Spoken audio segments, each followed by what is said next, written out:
Welcome to Our Public Therapy. This is going to be our first check-in for a brand new format for a brand new podcast. But for some of you returnees, you still got the same host. I'm Joe Jason alongside Harold Owens III, as we try to embrace our more sensitive, open, honest, and comedic sides. Yes, for many people, laughter is the best medicine, and we hope to give you some non-prescription, over-the-counter giggles if we can. Absolutely, as well as do some wonders for our own mental health in this public setting. But we want to start by thanking those who are returning from our previous podcast, Fishing for Ideas. And those real OGs who know what Roommate Rambles is. Yep, we've been just experimenting, and we're excited to see what this new, more comedic take on things is going to be like. So thank you for sticking with us, and let's get started. So, Harold, I think that there's some interesting things happening in the world of science. Yes, there is, and I guess there's always some news, but it's not always so relevant.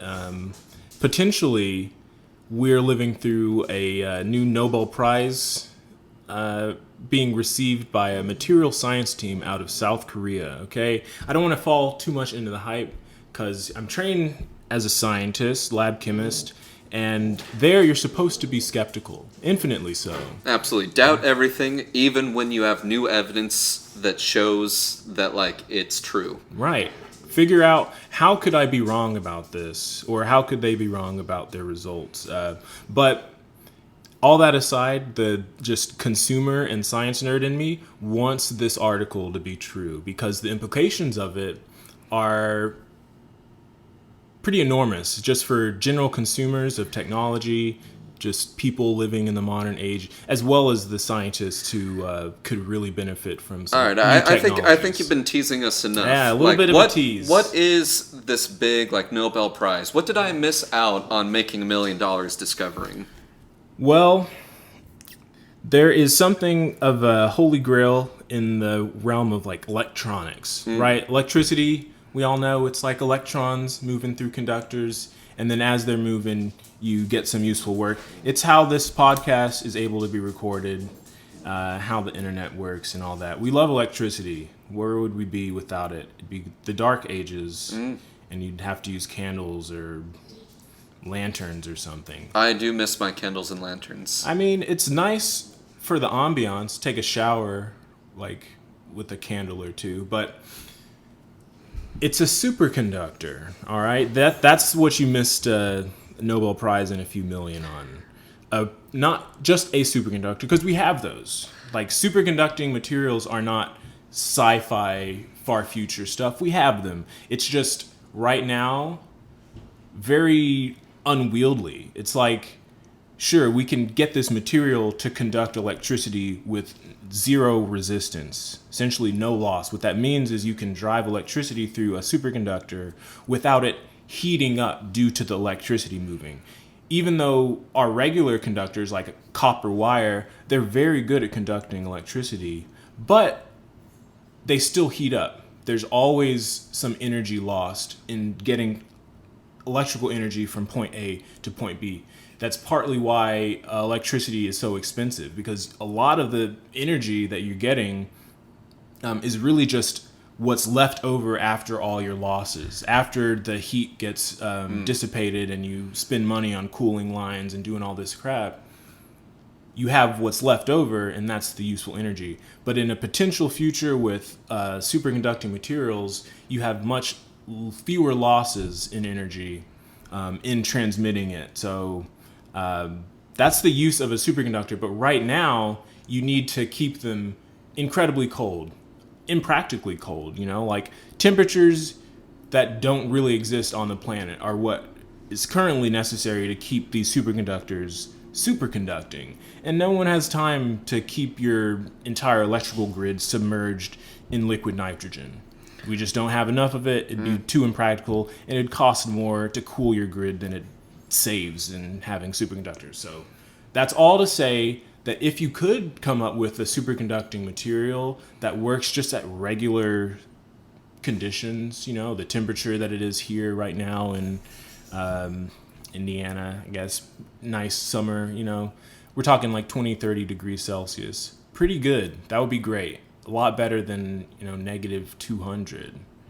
And then bonus points, they say, this lab in South Korea, that it also works at standard pressure as well. So you don't need to have this material squeezed as though it was, at the depth of the Titanic. All right, so for us non-scientists, let me just throw this out, make sure that I'm understanding you right. There is such a thing as a superconductor, and it's just like regular copper wire, only it does the job better and nice and cool. You don't need to worry about, your computer overheating. Right. And so it'd be nice if we could use these superconductors, but right now, you got to keep it so cold that you might as well just keep the copper cold, because it's more expensive to try to cool something down so much that becomes a superconductor. But some very smart people have claimed that they figured out a way to hey, we can do this, but at room temperature. Right. No liquid nitrogen, no super high pressure needed. But that's unproven. This is all hype right now, and I don't think it's a peer-reviewed paper yet. It's in a different country. Yeah, so it might take some time to figure it out, but what I'm curious for is, what sorts of products could this be used for practically? How's this going to affect my life? Because I'm still thinking, sure, they can do this at room temperature, but it's probably still going to be, ridiculously expensive, right? They probably need to, figure out how to put all these Nobel gases together, which is why they got the Nobel Prize, and somehow these gases are allowing superconducting, and it's just really, really expensive to do that. So for somebody who's making a supercomputer, that's great. And I'm sure that, the CIA is going to use that to spy on me more, and my FBI agent who's listening in on this, hey Steve, is going to be able to track all my data much easier. But you and I are not making that government money. We're not making that good CIA money. So how does a room temperature superconductor affect you and I? So this kind of technology, I do believe, would not very immediately affect just a general consumer. I believe the first two places this would go, academic research and military technology. Always military. All good technologies end up. People may have seen Oppenheimer recently. All right, so this is more Oppenheimer, less Barbie. Yes, more Oppenheimer technology. But if I had to pick the one application that might be more immediately relatable to consumers, imagine you have your phone and it's on E. It's basically zero. Rabbi, stop it. You gotta stop, buddy. For you guys who don't know, Rabbi gets very jealous when he hears two people having a good discussion and he's not involved. Yes, he's a jealous fourth roommate, but he is the cutest of us. I mean, not to, hype him up too much, but he does get more action with the ladies than either of us. Right, but the last lady tried to seduce, nearly bit his nose off, and there's still a bite mark on his cone.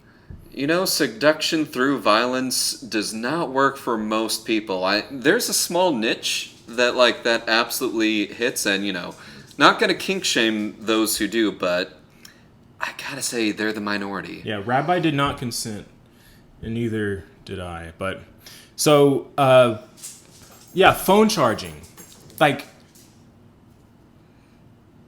Of course, you need to change the battery technology, but this is a hypothetical. You can have a phone completely on E, just zero charge, and your typical phone, maybe it took you 20 minutes now. You've got a good charger. Yeah. 20 minutes on charge, and then you're good for the day, maybe.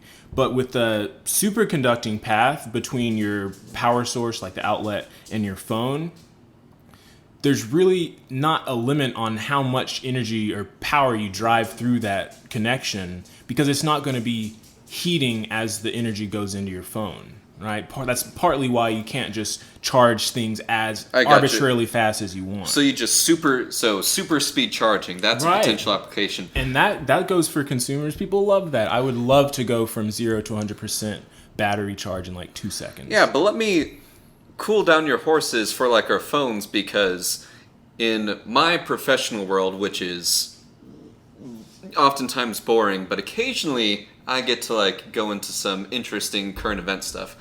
There's this big push for electric vehicles, right? The EV craze is happening because a lot of government stuff is pushing it.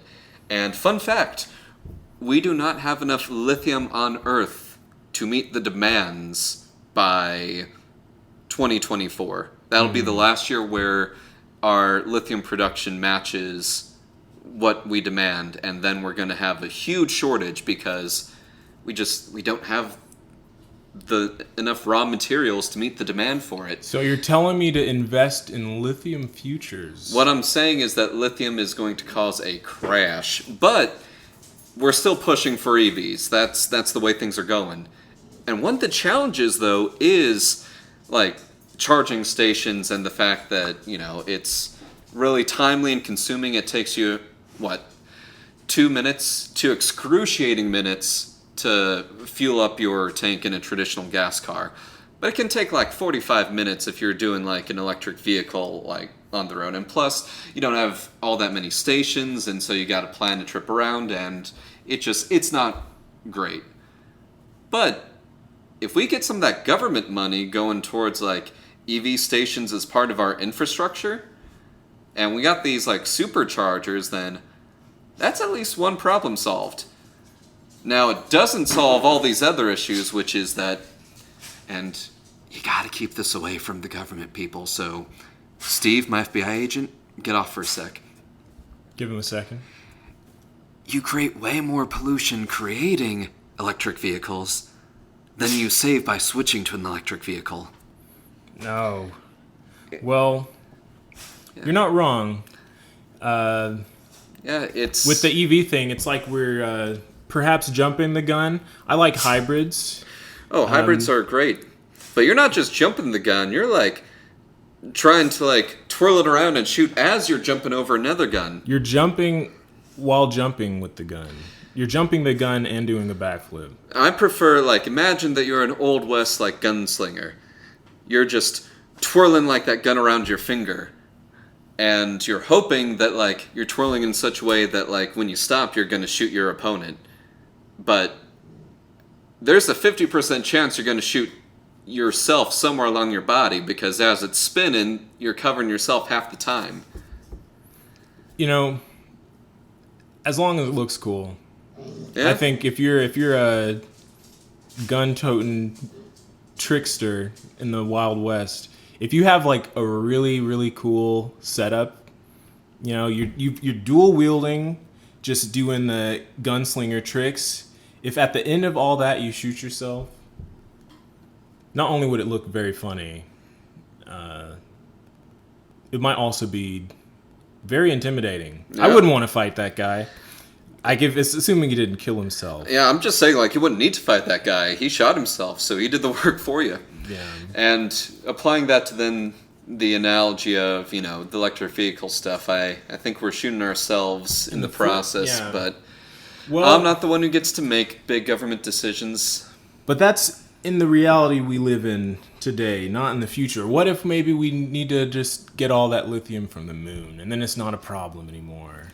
Hey, I'm not against moon that mines. I'm not against the moon mines. I don't know what what is the moon made out of? The regolith, mostly, I think it's just light element. So lithium might be pretty high up there in the concentration pool. Oh, dang. Well then, I guess Space Force is gonna be put to good use. Yeah. Not in the way we intended. They can be the lithium miners. Yeah, lithium, helium. I don't think there's many heavy metals, so I'm not really sure actually. That was just a throwaway idea, probably not very practical.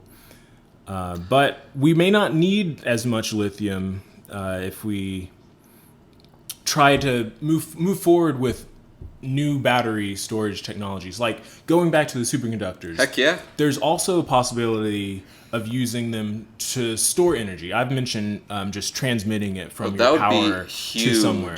But there is a field where you store the energy in the magnetic field that you create with just circulating this current in through the superconductor. So potentially we don't need as much of that old school like chemical battery. That's what we're talking about. Yeah. Chemical batteries are good because they're good at having a pretty high density of energy. Like maybe not as good as a barrel of oil, but pretty high up there as far as how much energy you get out of whatever your mass of battery is. So how much is in a potato? Yes. So because I remember that experiment where you use a potato to light a light bulb. Yeah. So potato to battery, which is better? I think most chemical batteries are at least a kilopotato. Okay. 1 kilopotato. Kilopotatoes. So we're at least going to do more than a kilopotato with these superconductors. Yeah, I'm thinking mega. 1 million potato battery. All right. Because here is one of the ways in which that might actually help the environment. I think that room temperature superconductors pushing the EV agenda, not so much. But if we find a way to use that for storage, I know that is one of the biggest detriments to like solar energy. It really is, yeah. And it's hard to argue against people when they say, well, what about when it's not windy, or what about when it's not sunny, or whatever. It's like, yeah, you're kind of right. Yeah. We don't have great supercapacitors. That's the other side of this. Yeah. So we're talking superconductors, things that transmit electricity really well. But the other thing that we're kind of trying to get to work is just supercapacitors, places where you can just store a lot of energy and just tap it when you need it. And it's tough because if you put a whole bunch of energy into a little tiny space, it tends to get hot and or explode. Yeah. So it's basically supercapacitors are like little electro bombs if you don't make them right. There's a lot of energy in there. Yeah, but that's still probably one of the areas that they'll give you a Nobel Prize for. So right, we missed out on the superconductor. So maybe you and I got to go into the supercapacitor route. Perhaps, because I'm still of the belief first place you got to go is weaponry. So that's the question we're not asking. How do you turn a room temperature superconductor into a projectile weapon or explosive? By the way, don't do this. This is purely hypothetical, and we here at Our Public Therapy do not condone the construction of explosive devices. However, we do find them to be wonderful intrusive thoughts to explore. And that's what we're doing right now, because isn't that the way that we get to like proper like Star Wars-esque like phaser laser type stuff? Because if you're able to like move all that power and like superheat something because you're moving that energy, and it's not, that energy is not superheating the conductor, but instead it's superheating like, air in between, then you got like a plasma bolt that you're just... Okay. So Okay. I'm just saying this is the start of like Star Wars laser technology. Yes, except there is no stun setting. Ooh, that would be kind of tricky, but most military technologies like that, right? You kind of overkill and then you reel it back in, right? Yeah. We were like, okay, nuclear bomb, let's reel that back in. So I actually really like your idea with the plasma. I don't think you're too far off, because generally what you need to make a plasma is you just need to superheat a gas. So if you did, say, have a... Let's say we skip and we've already got this supercapacitor. Kind of, we're imagining like railguns kind of here. Yeah, we figured out like a dozen other techs to make this happen. Right, yeah, fast forward to a future where we have really good supercapacitors that are small. And then from that supercapacitor, you just, as quickly as you can, discharge it through a room temperature superconductor. And then after that superconductor, you have some sort of like gas chamber. And in getting through that gas chamber, like it'd probably be, I don't know, I'm imagining maybe like a noble gas or something like that. I'm not sure what gas you would use for your first phaser. Who knows, but this is all speculation, so we don't need the details, What right? color do you want to get shot with? That's the question. Ooh, if they're the good guys shooting me, you probably need a red or blue laser. Okay. If it's the bad guys are the only ones who ever shoot green lasers. Really? Yeah. I would have thought red was the bad color, but who knows? In the Star Wars thing with the lightsabers, yes, but if you're doing just like space battles and like laser stuff, I don't know why, but like green lasers tend to be the bad guys. It's kind of like if you've ever played any video game ever, if somebody has like a weird, misty, shadowy, like evil power, it's always purple. Like purple powers are one of the quickest way to say that's a bad guy.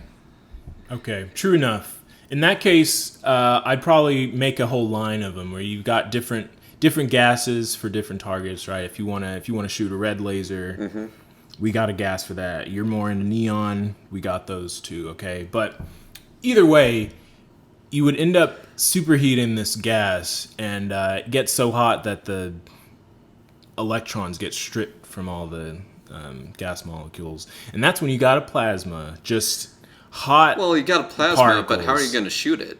Yeah, that's the technical challenge, because you got hot plasma, but now you need to somehow make it a projectile. So I'm thinking the expansion of the plasma might be what drives the projectile. So technically, you're not getting shot by plasma, but the plasma did help. You have a plasma-powered gun instead. Yeah, so baby steps. You're not getting shot directly by plasma, but that projectile was accelerated to Mach 3. Yeah, well, we got a few plasma. more like Nobel Prizes we got to get through first, right? Yeah. So let me ask you this, because you're far more into the science and tech stuff than I am, so you actually know things about things.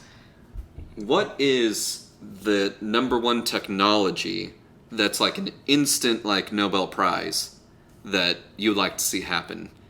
Now, we've talked before on the podcast about like the equation for like every prime number. Yeah. So I'm not talking about I'm not talking equations or anything like that. I'm talking about like a practical technology. So we're not talking Fields medal stuff or Riemann. Okay, I got you. So it's not a millennial question where it's just an open math problem. Not that one. Yeah. You're talking practical development in science that everyone wants. Absolutely. So, for example, I know that like there's some like genetic component to cancer that theoretically, if you're able to find like the cancer gene, you could possibly like cure cancer. That would count. Whereas solving an equation that proves that like every fifth number is like a Gemini and every seventh number is a Virgo, that would not apply here. Okay. Well, there are a few really big open problems here that would pretty much instantly qualify you for a Nobel Prize in physics. The first one that comes to mind is someone explaining what the heck dark matter is. That would be my candidate. In physics, there's it's the easiest way to explain it. Everything is waves, which sounds really crystal mommy. Like the vibes are off today, and I just feel really like my stars aren't aligned, and I need to get my chakras in order. That's kind of what it sounds like. But they're right. They're totally right. Everything is waves. Yeah. And energy. Well, E equals MC squared, right? Right. Like, all this, like, meat you got is just energy, man. It's just energy in, like, your least energetic form. Right. And in all that wave stuff, these waves can also be particles. And there are a few types of particles that we're familiar with. The ones that make you and I up, are what we're most used to, and it is not dark matter. Let me say that. I mean, it'd be cool to imagine beings created from dark matter, but the particles that we're made of are not dark because have you ever seen Predator? Right, the like IR vision of a predator. That's them looking at bright matter, right? Regular matter that we're used to because it gives off energy. It gives off this like infrared light. Because at any temperature, because we can't get to absolute temperature, absolute zero, matter that we're used to will emit energy. So you're saying that we are light matter, and most of the world is dark matter. Right. Weirdly, most of the observable universe is not what we're made of. Then are you saying that that's inherently why we're racist? Like, as, like, a species, is it that we have just rejected the majority of matter in the universe and instead have assimilated our identity as this minority light matter?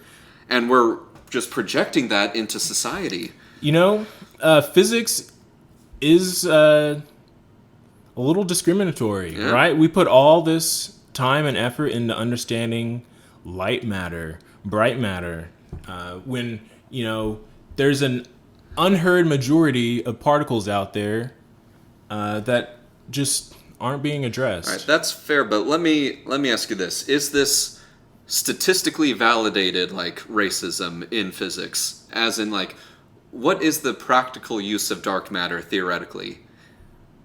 Or is dark matter theoretically useless and so, like, it's kind of racist, but at the same time we kind of, like, there's a reason that we're kind of racist against it? No, I think we're racist against dark matter the way, like, someone who has never ever met a black person ever is racist against black people. I'm sure if they met, they'd get along. All right, and that's how it is in physics. If we were able to actually encounter closely dark matter, I think they'd be good people. I guess, but forgive me, this might be my sci-fi, like, brain ignorance talking, but wouldn't dark matter interacting with light matter cancel each other out and, like, destroy them both? So, common misconception, I used to think this too. All right. So, there's such thing as antimatter. Oh. And that is what you don't want to touch regular matter. I don't actually think there would be a really negative effect of colliding dark matter and bright matter. In fact, the theory is that they just don't interact. Like that's partly why it is dark. They're just kind of chill. Yeah, they're just so, like, they being the dark matter particles, if it is a particle, they're just so spread out that, like, they might spend their entire existence just never encountering a single regular particle of, like, bright matter. So you probably wouldn't have to worry. Even if they did annihilate on contact, they probably would never even reach each other. Dang. That's the theory, at least. So if we theoretically gathered, like, let's just say a gram of dark matter, theoretically, what could we do with it? Would just be like, yeah, it exists. We shouldn't be afraid of it, but I mean, what now? What do you do with it? Yeah. That's a great question. Dang. Because on that scale, I'm not sure. Like, I think you need a lot of it for it to be useful. I don't know. Because on big scales, this is what it does. All right.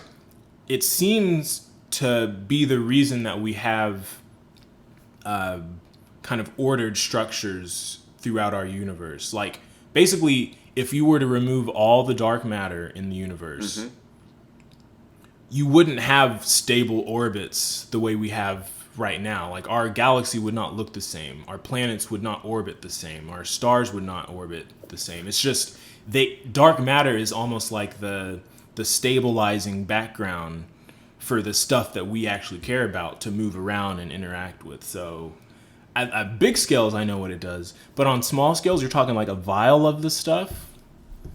I really don't know, man. I'm thinking you'd probably have to somehow leverage what it can do or what properties it has. And to me, put it into that scale. Yeah, put it into that scale. So here's what I'm thinking. and this will be kind of my last comment on this kind of sciencey stuff, but you can essentially become an alchemist. And what I mean by that is that you use its property to help change structures of things, where you can now use it to change one atom into another because you've used it to stabilize the structure. And so you're able to do the alchemists of old and turn lead into gold. Okay. See, it sounds far-fetched, but I really don't think you're too far off. Using dark matter as some sort of stabilizing pool for some really far-fetched nuclear chemistry or something would be really sick. Heck yeah. Yeah, you could suspend a super unstable particle maybe in a pool of dark matter, and because the non-interacting effects of dark matter and regular matter, it might be the perfect medium to do chemistry in. The thing Who needed knows? to stabilize instability. I cannot disprove your kind of jokingly proposed idea. Hey, until proven otherwise, I'm going to assume that my jokes are prophetic. Or until we have Luke on again. Luke Thomas being a physics friend of ours who is much more knowledgeable about this stuff than you or I. Right. So, if you're looking to get a Nobel Prize, either confirm this superconductor paper out of South Korea, or, I don't know, collect a gram of dark matter. Yeah, and remember that you can have up to 3 names on a paper that wins a Nobel Prize, so, Right. Your name goes first. And then our names. Absolutely. We could get a reference credit on this new Nobel Prize of ours. But until that time comes, we're going to be here just speculating about the future and wondering why I can't charge my phone in under a second. But this has been a very special opening episode of what could technically be a season 4, but we're calling it season 1 because we're starting this, our public therapy, a time where we get ideas off of our chest and try to stabilize our own mental health here. We're not licensed professionals, but I'm pretty good at a forged signature. Yep, and thank you for going on this journey with us and being the therapist that neither of us can afford. Right. Healthcare is expensive, but this only costs your internet bill. So thanks for paying that. And until next time, thank you